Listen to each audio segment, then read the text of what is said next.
This was makes me a liberal, y'all. Shit like this. Republicans would never do something like this. Okay, let's talk about drugs, baby. Yes. Drugs win. Hey, guys, do you know that drugs are winning the drug war? Funny how that works, right? Funny how prohibition of things is ineffective. Got my element here. We're good to go. Pot prohibition continues collapsing and psychedelic bans could be next, baby. 2 more states legalized recreational marijuana on Tuesday, while decriminalization of 5 natural psychedelics looks like a winner in Colorado, barely by a couple of percentage points, but it looks like it's going to come through Prop 122, baby. All right, voters on Tuesday approve the legalization of recreational marijuana in Maryland and Missouri, while rejecting similar measures in Arkansas, North Dakota, and South Dakota. Interesting. Meanwhile, voters in 5 Texas cities passed a ballot measure that bar local police from issuing citations or making arrests for low-level marijuana possession. That's fantastic. But the most striking election result for a drug policy reforms looking beyond the ongoing collapse of the marijuana prohibition happened in Colorado, where a broad psychedelic decriminalization measure is winning by 2 points with 80% of votes counted. That's pretty accurate to what was happening just now. I just checked. Prior to yesterday's elections, 37 states had approved marijuana for medical purpose, and 19 of them had also legalized recreational use. With Maryland and Missouri, that raised that latter number to 21. So we've got 21 states in the union who who have legal recreational marijuana use. Still a Schedule I drug. Let's go. Let's keep moving down. So what we're looking at here, at the end of the day, is the idea that some really profound psychedelics, some therapeutic use of those psychedelics will be regulated and allowed. And not only that, counties cannot bar these facilities from existing within their county. So a county can't even say, hey, we don't want psychedelic mental health treatment here. If somebody wants to build it, you can't get in the way. And I love that. Because some closed-minded fucks in some county somewhere that probably really needs mental health treatment is going to have some kind of weird boomer-ass justification for trying to block these things. And it's going to ruin. It's going to keep people from being able to get the help they deserve. All right, so let's read about Prop 122 here. It says, while Texas lags behind on drug policy reform, Colorado seems to be forging ahead. If its lead holds up, Colorado's Proposition 122 will eliminate civil and criminal penalties for a wide range of non-commercial conduct related to consumption of 5 natural psychedelics: psilocybin, psilocin, dimethyltryptamine, that's DMT, ibogaine, and mescaline. The measure allows adults 21 and older to produce, process, transport, obtain, or share those substances. The share one is really big too, right? Because if you think about that, as someone who may or may not have facilitated mushroom experiences in my life, the big part of that is the sharing piece. And the way you can do that is say, I'm charging someone for my time as a facilitator, right? And then numbers have to line up with that. And the psychedelic, the mushrooms in my case, were shared. They were an option, and they always are an option, but they are of no cost, right? If someone was to rent a day of my time without psychedelics, it would be the same price, right? That's where we're at. And that's really what it comes down to. And I love the idea of gifting psychedelics is it's actually a really beautiful thing. It's kind of like gifting wild game. It's like sharing the love. You know what I mean? It's a really, that's the way to do it if you can. Like a groundbreaking initiative that Oregonians approved in 2020, Proposition 122 would eventually allow adults to obtain and consume psilocybin at state licensed businesses. And that's not a dispensary. That's like a therapeutic center. Also, like Oregon's initiative, Prop 122 does not require that customers of those businesses have any particular medical or psychiatric diagnosis. I love that because people can go and just treat like mild depression, or they're feeling like they're not really, just like feeling a little funky. Not like you're like depressed, like have depression, or like you're just maybe you need to make a big decision. Maybe you're coping with some grief. Maybe, you're going to make a life change. Maybe you're just feeling heavy and you want to go in and have that experience. You can go do that in a safe place with professionals. It says Colorado's initiative covers a wider range of substances and content and conduct. It is broader than any psychedelic reform enacted until now, pointing the way to less punitive, more tolerant drug policies that go beyond winding down the war on weed. I love the way it's articulated because at the end of the day, I'm kind of over the weed thing, right? Like, it's like, yeah, weed's legal. I mean, whatever way you want to go about getting there, that's where we're at, right? Now, I'm sure some of you people are listening to from a place where it's not legal, and that's the thing.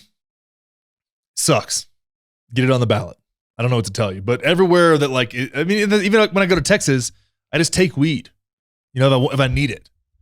You should take some from my brother so he has a little bit. But now I'm looking at things that have what I consider a more profound and lasting positive impact on society, which is psychedelic use for therapeutics.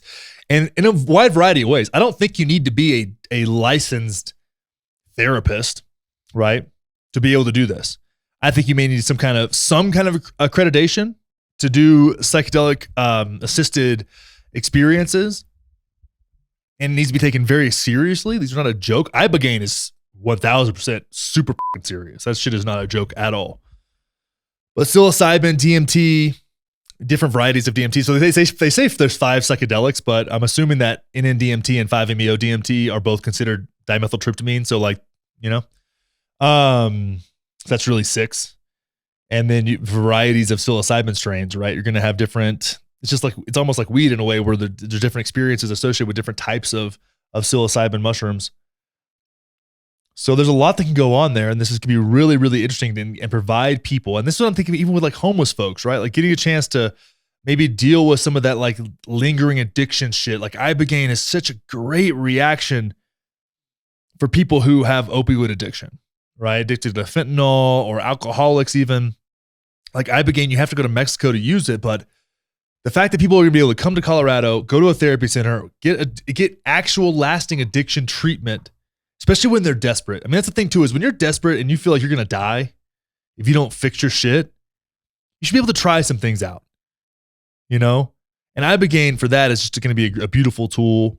I think being able to go get your yearly check-in with your big mushroom experience once, at a place where you feel safe and looked over. And I think that's going to be great. I think that's going to be beautiful.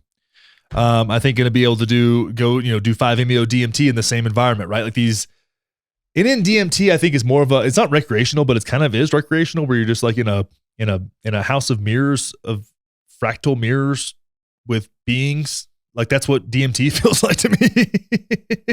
NN-DMT anyways. 5-MeO I haven't done, but I'm going to do it soon. And I'll give you guys a little bit of a breakdown on that. But this is going to be a really beautiful thing. This gets me excited. This has me thinking about the future in Colorado as like something really amazing. I think that they've been really forward thinking and set the stage for whether it be marijuana legalization and psychedelic legalization here. I mean, they decriminalized mushrooms in Denver a couple years ago. I mean, we're moving in that direction, and I think this is going to be great. And I'm kind of moved on from the weed thing. I felt the weed thing is settled. It's just like the lingering kind of drag of change is happening there, but I'm really more focused on psychedelics, what they can do, how they can be used, how the regulation is going to be done, how it's going to go at scale, and really keeping an eye on what's going to happen going forward. I mean, mushrooms have changed my fucking life. I've probably smoked an DMT 40 times, 30, 40, 50 times, somewhere in there. We usually do it twice or 3 times in a row. So if this isn't a flex, it's just like I've just done it enough times where I'm saying that to say that I know what that experience is like. Ayahuasca,